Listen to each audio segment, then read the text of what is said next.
Thank you, Ambassador Nanda, for the floor.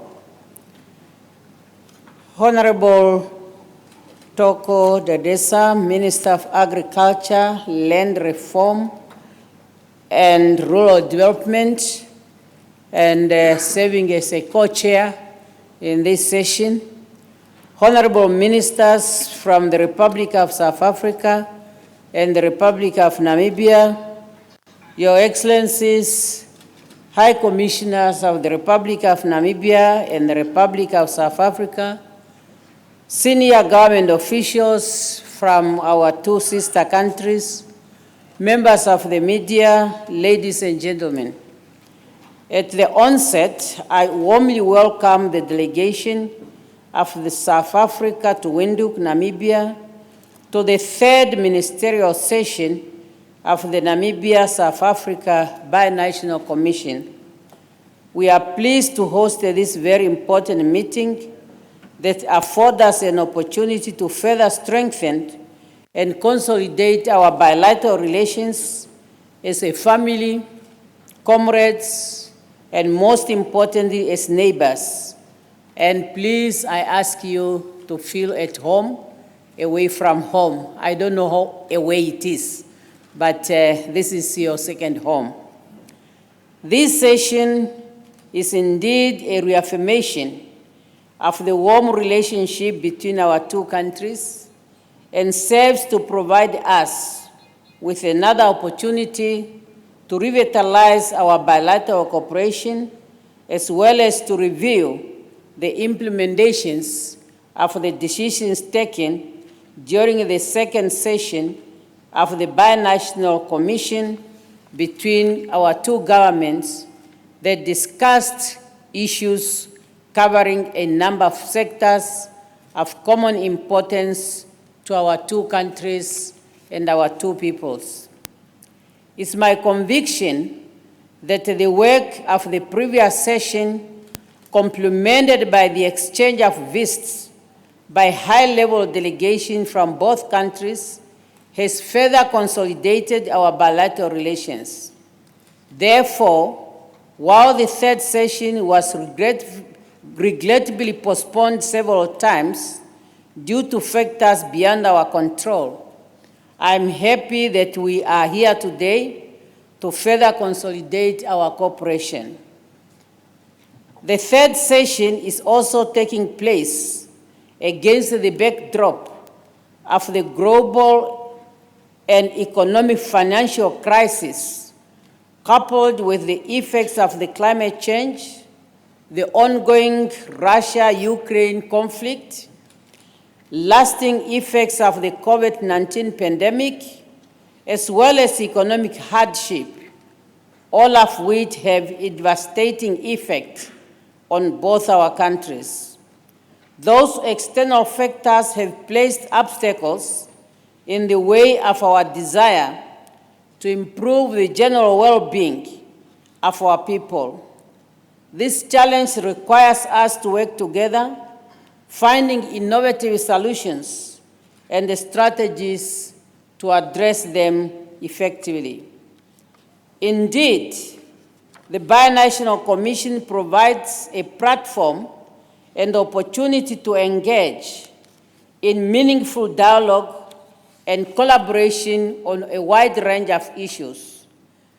Through this discussion, we aim to identify opportunities for cooperation, address challenges, and develop concrete solutions that will benefit our citizens, and develop the way forward for effective implementation. It's therefore vital that we are prevailing and continue with greater determination to safeguard the common interest of our people, as that is what our people are looking for. Co-chair, in pursuing our common objective, I'm confident that our two countries will continue to work together in facing those daunting challenges which negatively affect the economic and social conditions of our people. Our senior officials met and make the necessary preparations for our meeting today, leading to the Binational Commission tomorrow.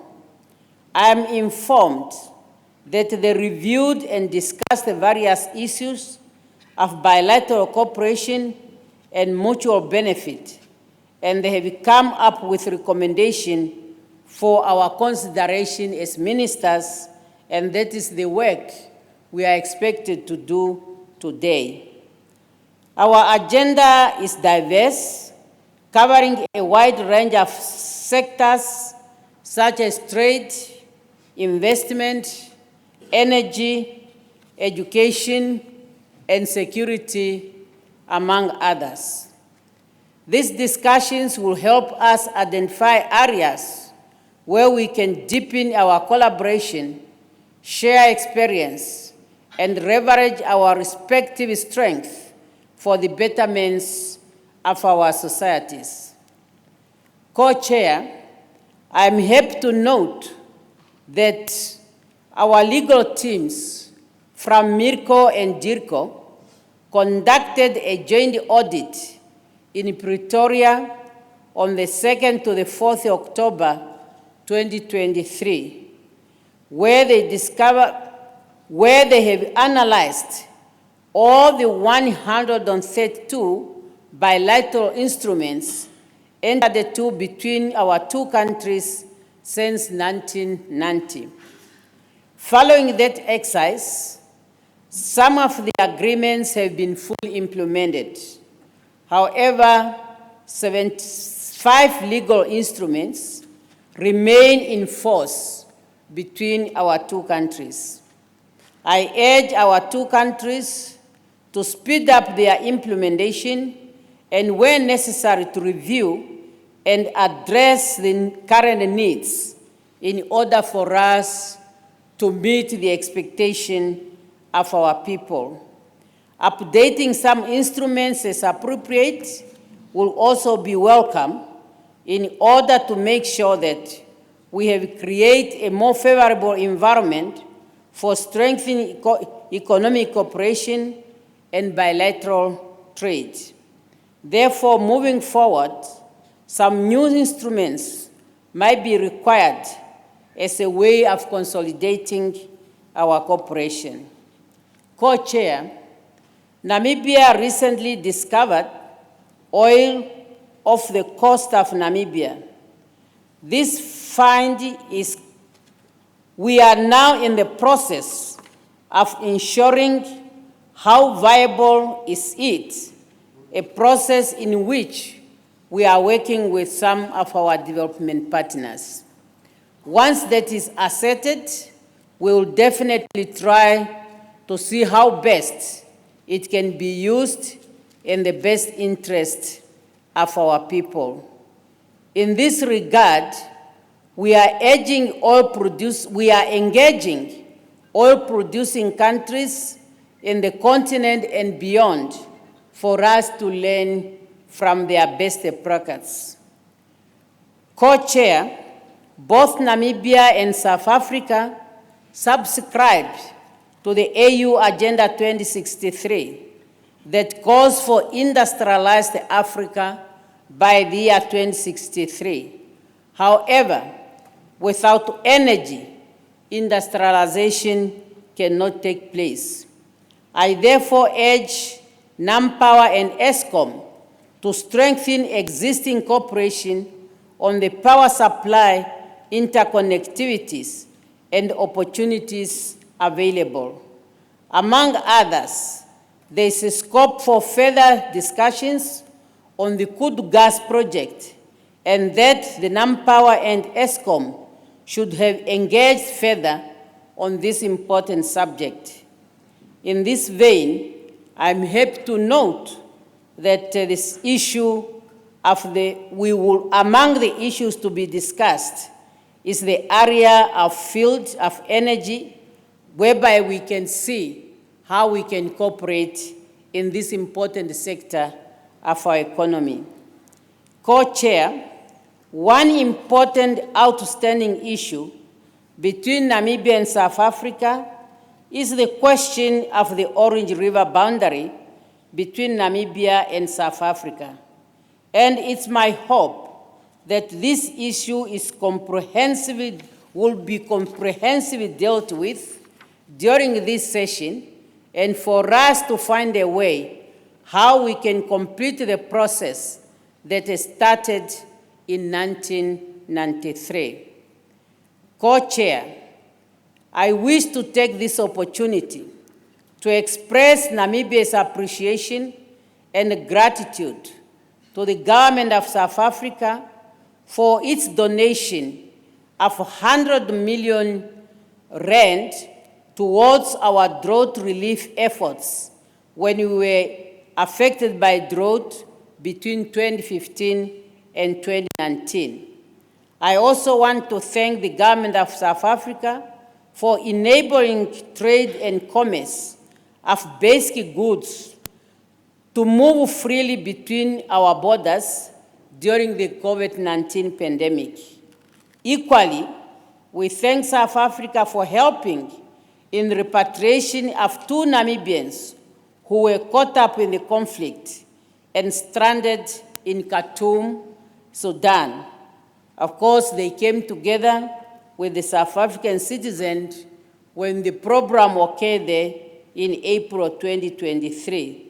This collaboration between our 2 countries is indeed a clear demonstration of the spirit of solidarity and friendship among us.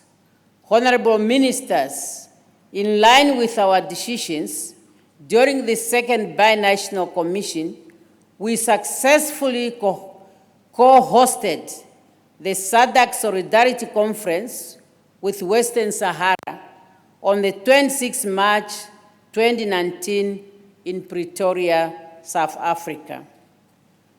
We welcome continued efforts by Namibia and South Africa to ensure that the SADC region maintain a progressive position in the support and the pursuit of self-determination of Western Sahara. We must not allow this vital issue to take a back seat.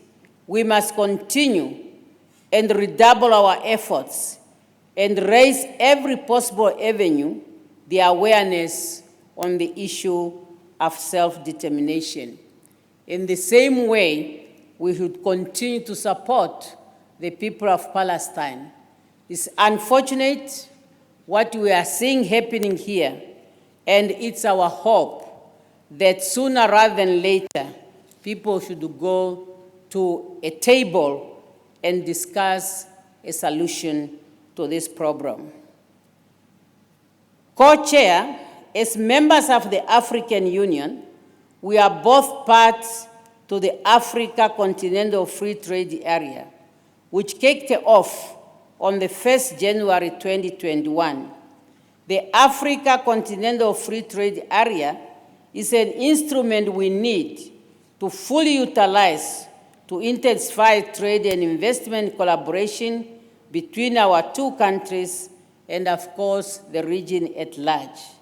Additionally, trade and investment of our 2 countries continue to be strengthened by regional instruments such as SACU Agreement of 2002, as well as the SADC Protocol on Trade.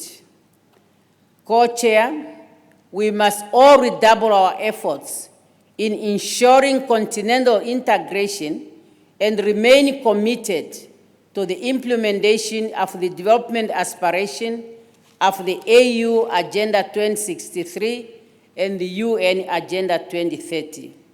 Of course, we cannot neglect, Co-Chair, to mention our grave concern about the ongoing conflict in DRC, Mozambique, Palestine, and Israel, and Ukraine and Russia.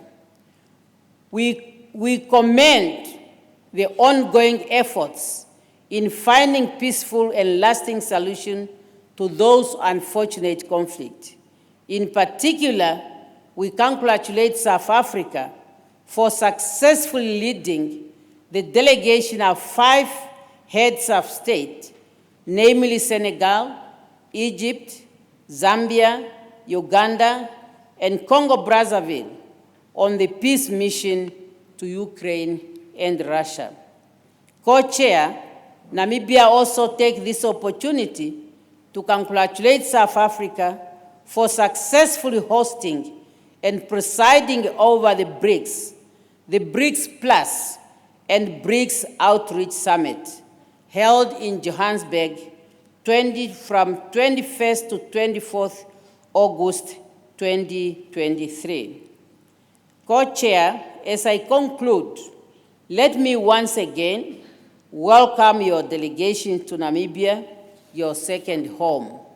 And while wishing ourselves fruitful deliberation, I want us to make sure that our discussions are focused, action-oriented, with measurable goals of making positive change in the lives of our people, while deepening and broadening our bilateral cooperation program.